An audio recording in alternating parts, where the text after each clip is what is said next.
نحمده ونصلي علی رسوله الکریم، اما بعد۔ اسٹیج پر موجود علماء کرام، عمائے دین، میرے بزرگوں، بھائیو، عزیزوں، جیسے کہ ہمارے اسٹیج سیکرٹری پوری گھن گھرج کے ساتھ یہ حکم سنا رہے تھے کہ وقت بہت تھوڑا ہے اور اس کے اندر سب کچھ ہمیں سمیٹنا ہے، تو میں ان کے حکم کی تعمیل میں انتہائی اختصار کے ساتھ دو تین باتیں عرض کر کے اجازت چاہوں گا۔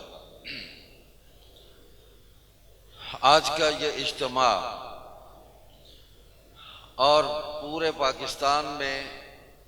ختم نبوت کانفرنسز، سیمینارز، دروس اور دیگر اجتماعات تسلسل ہیں اس محنت کا، اس کام کا، اس جد و جہد کا جو آج سے 150 سال پہلے علماء حق نے اس خطے میں شروع کی تھی۔ یہ ان کا اخلاص ہے کہ آج بھی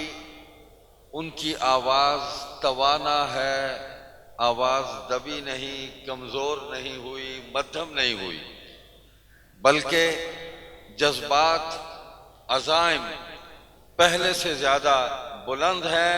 طاقتور ہیں، اور ہم اپنی منزل کی جانب پوری قوت کے ساتھ،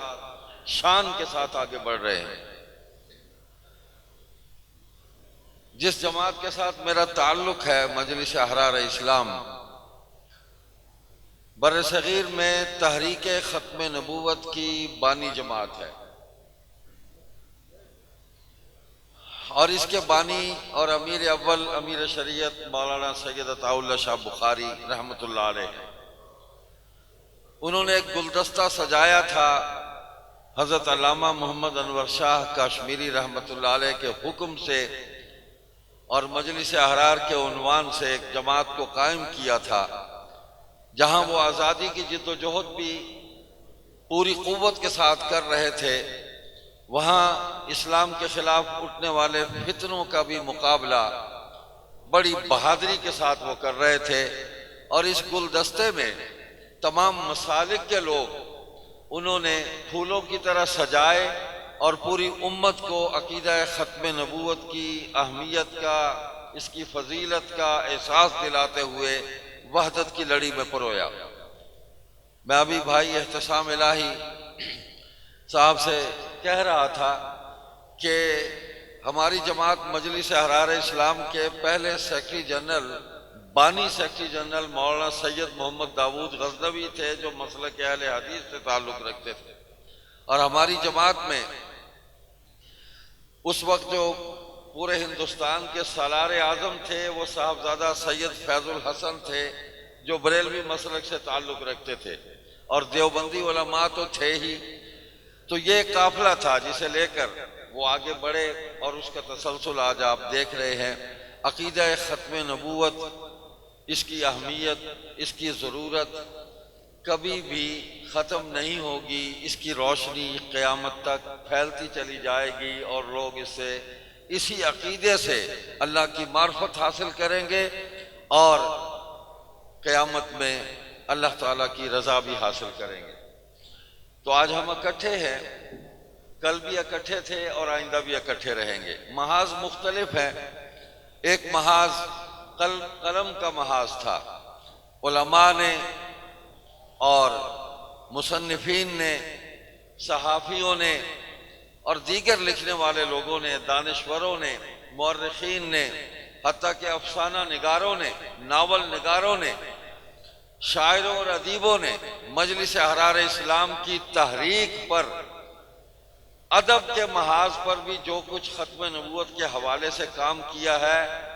آج اگر اس سب کو جمع کر کے شائع کر دیا جائے تو میرے اندازے کے مطابق 10,000 سے کم صفحات نہیں ہوں گے۔ اور یہ کمال ہے کہ لوگوں کو حضور صلی اللہ علیہ وسلم کی محبت جو ہے وہ اس ماحول میں ان کو لا کے کھڑا کرنا، اور ان کے اندر آخرت کی فکر پیدا کر دینا۔ ایک محاذ عوام میں محنت کا ہے کہ لوگوں کے ایمانوں کو کوئی لوٹ کر نہ لے جائے۔ تو ان جلسوں کے ذریعے، سیمینارز کے ذریعے، دروس کے ذریعے، ملاقاتوں کے ذریعے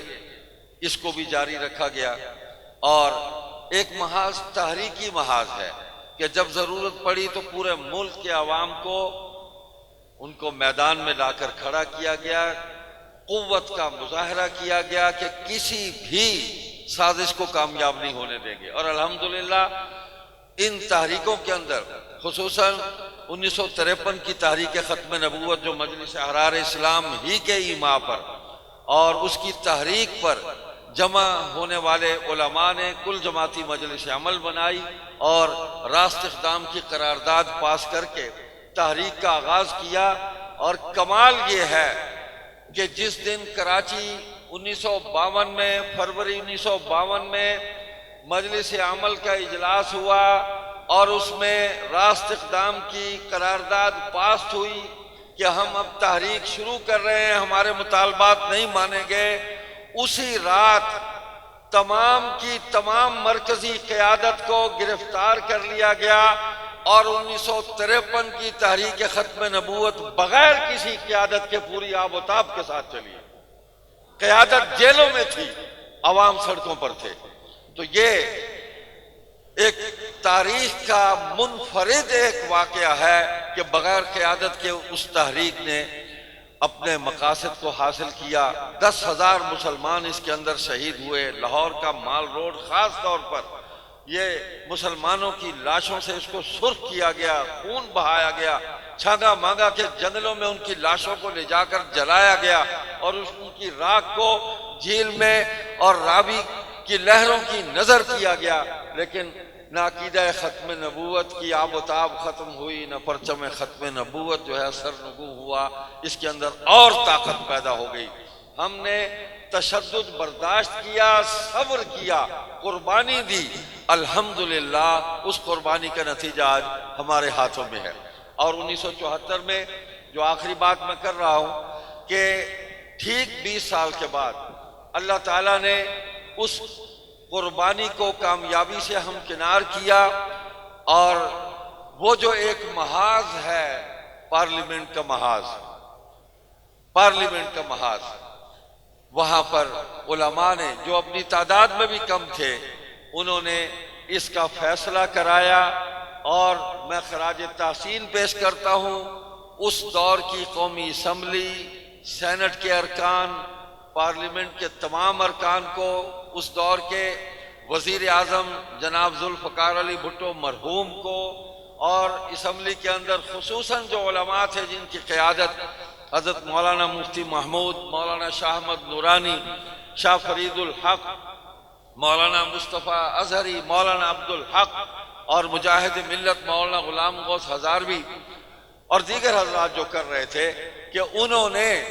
تھوڑی تعداد میں ہونے کے باوجود کامیابی حاصل کی۔ تو آج وہ محاذ بھی خالی نہیں چھوڑا گیا۔ ہمارے برادر محترم مولانا عبدالغفور حیدری مدظلہ تشریف فرما ہے اور سینٹ میں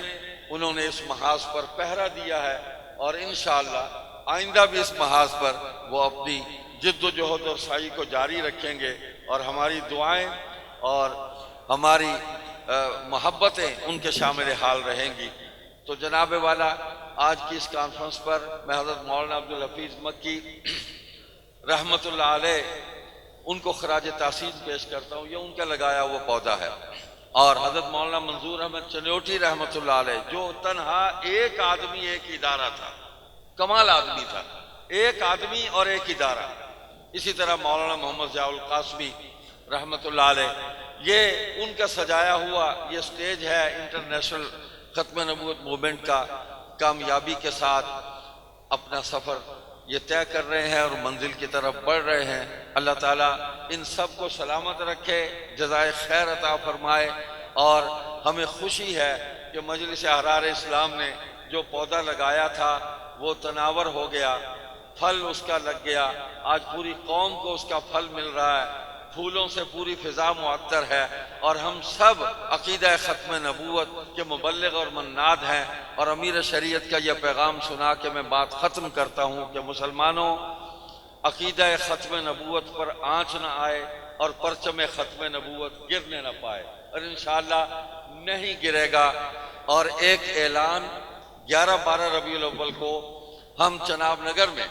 جو مسلمانوں کی سب سے پہلی مسجد ہم نے بنائی، مسجد احرار، 1976 فروری میں اس کا سنگ بنیاد رکھا، جس میں مجاہد ملت مولانا غلام غوث ہزاروی رحمۃ اللہ علیہ بھی شریک ہوئے تھے، جانشین امیر شریعت مولانا سید ابو معاویہ ابو ذر بخاری، مولانا عطاء المحسن بخاری، عطاء المومن بخاری، عطاء المہیمن بخاری۔ باپ نے جو ان کو ختم نبوت کی گھٹی دی تھی، اس کا اثر تھا کہ انہوں نے اس مسجد کو قائم کیا۔ سب سے پہلی مسجد ہے چناب نگر میں، الحمدللہ۔ آج وہاں 10 سے 12 مساجد بن گئی، مراکز بن گئے، ساری جماعتوں کے دفاتر بن گئے، اور ہمارا کام اور آگے بڑھ گیا۔ تو وہاں 11-12 ربیع الاول کو ختم نبوت کانفرنس ہوتی ہے، اور 12 ربیع الاول کو ظہر کے بعد، اس دفعہ جمعہ ہے، ہم دعوت اسلام کا جلوس نکالتے ہیں۔ اس پر علماء نے اجتہاد کیا، اور اس تداعی کے لیے ہم نے دعوت اسلام کا عنوان جو ہے وہ قائم کیا۔ ہماری اس دعوت کے نتیجے میں الحمدللہ سینکڑوں قادیانی مسلمان ہو چکے ہیں۔ ہم دین کی دعوت دیتے ہیں،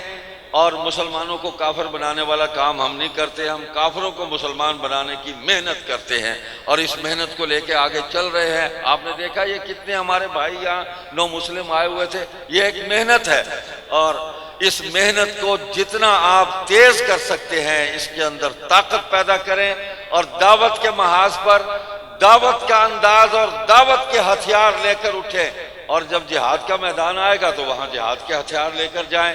المیہ یہ ہے کہ ہم دعوت کے میدان میں بھی بندوق اٹھا کر چلے جاتے ہیں، بھائی ایسا نہیں ہے۔ دعوت میں محبت ہے، نصیحت ہے، خیر خواہی ہے، درد مندی ہے، محبت اور پیار ہے، اور ان کو اسلام کے نورانی ماحول میں لانا ہے۔ اللہ آپ کو جزائے خیر دے، اور اس کانفرنس کو جمیع مقاصد میں کامیابی عطا فرمائے۔ والسلام علیکم ورحمۃ اللہ وبرکاتہ۔